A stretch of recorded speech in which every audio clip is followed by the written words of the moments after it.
आणि देवेंद्र फडणवीस म्हणजे ब्राह्मण समाज नव्हे, हे एक सर्वांनी पत्रकार बांधवांनी माझ्यात समजून घ्यावं की देवेंद्र फडणवीस म्हणजे ब्राह्मण समाज नव्हे किंवा ब्राह्मण समाज म्हणजे भारतीय जनता पक्ष नव्हे, हे मुळात नाही आहे. आणि मी एका संघटनेचा प्रदेश उपाध्यक्ष या नात्याने बोलतो आहे, ब्राह्मण समाज संपूर्ण ताकदनिशी श्री सचिन हावळे पाटलांच्या पाठीशी उभा राहील. तर मी कर्मठ स्वरूपाचा ब्राह्मण देखील आहे आणि बाल स्वयंसेवक आहे राष्ट्रीय स्वराज्य संघाचा. त्यामुळं मी जवळून राजकारण पाहिलं आहे, जवळून समाजकारण पाहिलेलं आहे. नमस्कार दादा. नमस्कार. मी काय सांगाल? लक्ष्मीकांत पांडे. की गेल्या 10 ते 12 वर्षापासून मी सचिन हावळे पाटील साहेबांसोबत आहे आणि बऱ्याचशा आंदोलनामध्येही आहे. सर्व विशेष म्हणजे सचिन हावळे पाटील यांचं व्यक्तिमत्व असं आहे की ते सर्व समाजासाठी धरून आहे. सचिन हावळे पाटलांनी आतापर्यंत कधीही राजकारण केलेलं नाही. त्यांनी पूर्ण समाजकारणातूनच सर्व जनतेला एकत्रित केलेलं आहे आणि सर्व समाजाला जोडलेलं आहे. आणि सामाजिक कार्यामध्ये मी सांगतो की डॉक्टर बाबासाहेब आंबेडकरांची जयंती असू देत, शिवजयंती असू देत किंवा मग इतर राष्ट्रपुरुषांच्या जयंती पुण्यतिथी असू देत, त्या ठिकाणी हावळे पाटील सर्व समाजाला सर्व समाविष्ट करून तो कार्यक्रम करत आलेत आतापर्यंत. आता प्रश्न असा आहे की हावळे पाटलाच्या पाठीमागे आता संभाजीनगरमधले गणित थोडेसे वेगळे आहेत. बाकी ठिकाणी जर सिल्लोड असेल तर बाकी ठिकाणी कसं एक पर्टिक्युलर समाज जास्त असतो. समज खेड्यामध्ये आपण समजू की मराठा समाज जास्त आहे. छत्रपती संभाजीनगरमधले गणित थोडेसे वेगळे, तर हे गणित जुळून येऊ शकतात का? जरांगे पाटलाच्या पाठीमागे किंवा सचिन हावळे पाटलाच्या पाठीमागे उभे राहू शकतात का? सचिन हावळे पाटील हे मुळात राजकारणी नाही आहेत, परंतु त्यांनी राजकारणात जो प्रवेश करतायत ते समाजकारणासाठी आहे. आणि सचिन हावळे पाटलासारखा माणूस जो यामध्ये येतो आहे, तर हे एक म्हणजे सामान्य जनतेसाठी फार मोठं म्हणजे आम्हाला कोणासाठी ते कंटाळा आला ह्या भामट्यांचा. भारतीय जनता पक्ष सचिन हावळे पाटील समाजकारणासाठी तर राजकारणात येत आहेत. आणि काय माहिती का, आत्तापर्यंत आपण कित्येक राजकारण्यांचं पाहिलं आहे, यांची इलेक्शनच्या वेळेसची मालमत्ता आणि हे आमदार झाल्यानंतरची मालमत्ता, ह्यांनी भामटेगिरी करूनच पैसा कमवलेला, हा माझा आरोप आहे. आणि मी एका संघटनेचा प्रदेश उपाध्यक्ष या नात्याने बोलतो आहे, ब्राह्मण समाज संपूर्ण ताकदनिशी श्री सचिन हावळे पाटलांच्या पाठीशी उभा राहील, मी या ठिकाणी आश्वासन देतो. आणि आमच्या जेवढ्या महाराष्ट्रातील ब्राह्मण संघटना आहेत त्यांना पण मी या अगोदरसुद्धा आवाहन केलेलं आहे की जरांगे पाटील हे फक्त कुठल्या मराठ्यांचा नेता नसून त्यांनी मुस्लिम समाजासाठी कार्य केलं आहे, त्यांनी दलित समाजासाठी कार्य केलं आहे. आणि काही लोकांनी तर मराठा वर्सेस इतर समाज ही जी आखणी केलेली आहे ही चुकीची आहे.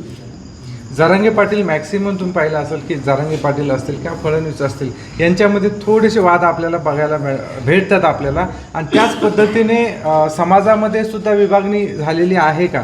म्हणजे जसं तुम्ही म्हणले की ब्राह्मण समाज हे जरांगे पाटलाच्या पाठीमागे, तसेच हावळे पाटील यांच्या पाठीमागे मुख्यत्वे करून ज्यावेळी ब्राह्मण समाजाचं आंदोलन आर्थिक विकास महामंडळाच्या बाबतीमध्ये जालन्यामध्ये सुरू होतं, त्यावेळेस आम्ही आदरणीय जरांगे पाटील साहेबांना विनंती केली होती इथं दवाखान्यामध्ये, आणि सचिन हावळे पाटलांना विनंती केली होती की तुम्ही जालन्याला या. जालन्यात ज्यावेळेस सभा होती त्यावेळेस जरांगे पाटील साहेबांनी सुद्धा आंदोलनस्थळी रणनवरेच्या याला पाठिंबा दिला होता आणि उपमुख्यमंत्री देवेंद्र फडणवीसांशी फोनवर बोलले होते.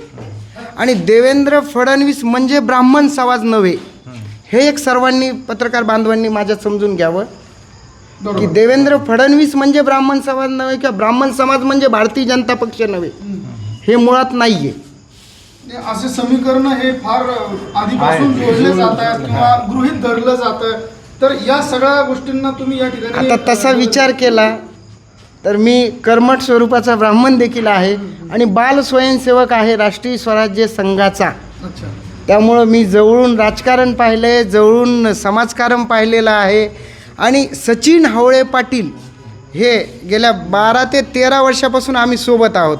कधीही हा ब्राह्मण तो मुस्लिम तो आमचा बौद्ध बांधव, तो कधी शीख, कधी तो मुस्लिम, कधी तो ख्रिश्चन, असा कधीही भेदभाव केलेला नाही. माझ्या तर म्हणजे जवळजवळचा आमचा 13 वर्षाचा कालावधी की कधीच त्यांनी असा भेदभाव नाही केला. आणि आम्ही अहोरात्री अर्ध्या रात्री जरी फोन आला की पाटील साहेब हा दवाखान्यामध्ये ॲडमिट आहे, आम्ही दोघं सोबत बऱ्याचशा वेळेस गेलेलो आहे. तर रक्ताची अडचण असेल, आम्ही रक्ताचा 200 जणांचा ग्रुप बनवलेला. परवा सहज साहेबांशी बोललो की साहेब अशी अशी टीम तयार केलेली आहे आपण, असं असं देवीच्या दर्शनासाठी आपण केलं आहे. तर एक सचिन हावळे पाटलांचं जे आहे ते सामाजिक कार्यकर्ता म्हणून हे नव्याने उभारून आलेले आहेत आणि त्यांनी आत्तापर्यंत जे केलेलं आहे हे समाजकारण केलं आहे आणि ते राजकारणात आलेत याच्यासाठी मी त्यांना वेलकम देतो. आता प्रस्थापित विरुद्ध विस्थापित अशी एक लाईन आखली जाते आणि त्याच लाईनवरती छत्रपती संभाजीनगर पूर्वमध्ये ह्या निवडणुका होऊ घातलेल्या आहेत. तर काय सांगाल प्रस्थापित विरुद्ध विस्थापित आणि सर्वसामान्य? ऐका काय झालेलं आहे माहिती आहे का, मी डायरेक्टच नाव घेऊन सांगतो की अतुल सावे यांनी राजकारणात येण्या अगोदरपासून मी त्यांना ओळखत होतो आणि जेव्हापासून ते राजकारणात आले आणि मंत्री झाले तेव्हापासून त्यांचा स्वभाव बदललेला आहे. त्यांनी कधीच कुठल्या सामान्य व्यक्तीचं काम केलेलं नाही, हा माझा त्यांच्यावर आरोप आहे. बरोबर. आता पुढला प्रश्न असा आहे की जरांगे फॅक्टर चालेल का? कारण जरांगे पाटीलनी जर काही उमेदवारी दिली तर ते संपूर्ण नवीन चेहरे असतील. ऐका ना, आपण जो फॅक्टर म्हणतो ना, हा फॅक्टर नाही आहे.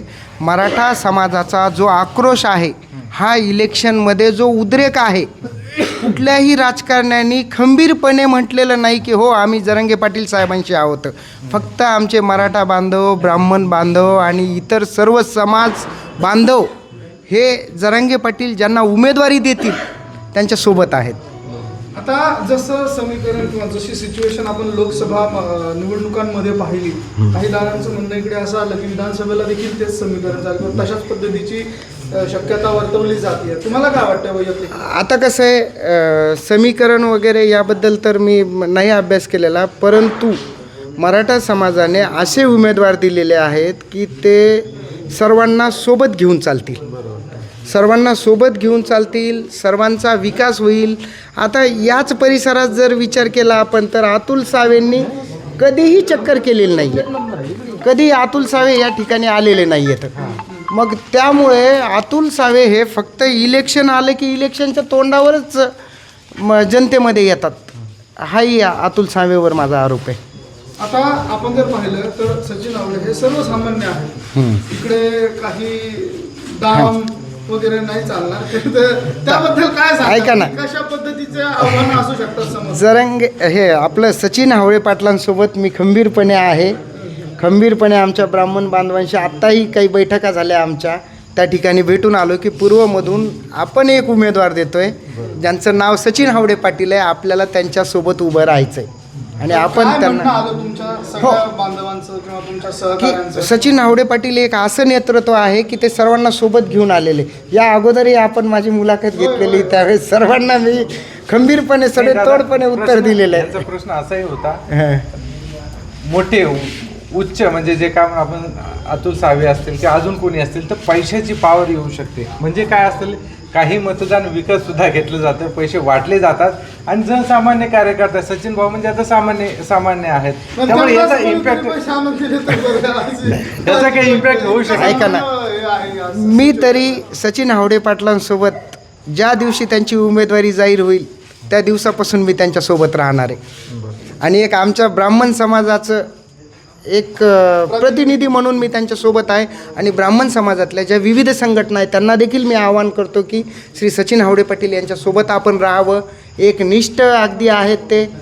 बाकी काही म्हणत होते जरांगे पाटील साहेबांचे हे असे ते असेल, पण जरांगे पाटील साहेबांसोबत एक निष्ठपणे उभा असलेला एकमेव सच्चा साथी म्हणजे आमचे सचिन हावळे पाटील आहेत. महत्त्वाचा प्रश्न घेतो आणि पूर्ण विराम देऊया. सचिन हावळे यांचे सहकारी असलेले काही मंडळी पूर्वमधनं मागणी करतात की मला पूर्वमधनंच लढायचं आहे, मी पूर्वमधनंच लढणार आहे. म्हणजे संघटने आता शेवटचा निर्णय हा जरांगे पाटील हे घेतील, परंतु जे सहकारी आहेत सोबत आहेत ते देखील इच्छुक आहेत. तसे 12-13 मंडळींनी त्या दिवशी मला वाटतं मनोज जरांगे पाटील यांच्या समोर चर्चा केलेली आहे पूर्वसाठी स्पेशली.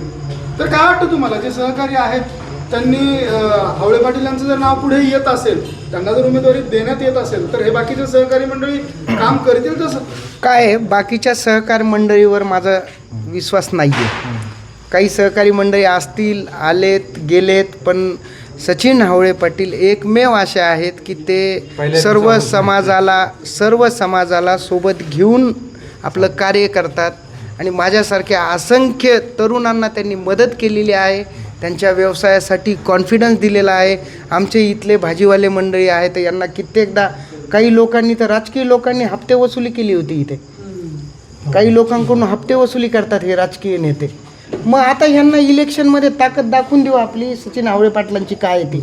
आणि जे कुणी इच्छुक असतील नसतील त्यापैकी जनतेमधून सांगतो मी, माझाही पत्रकाराचा पिंड आहे, त्यामुळे जनतेमधून जे एकमेव नाव आलेलं आहे, माझ्या कानावर आलं होते की साहेब सिल्लोडमधून लढतील, पण मी साहेबांना प्रामाणिकपणे सांगितलं की सर सिल्लोडमधून नको, आपण शहरामधून लढू आणि शहरामधून आपली ताकद दाखवू.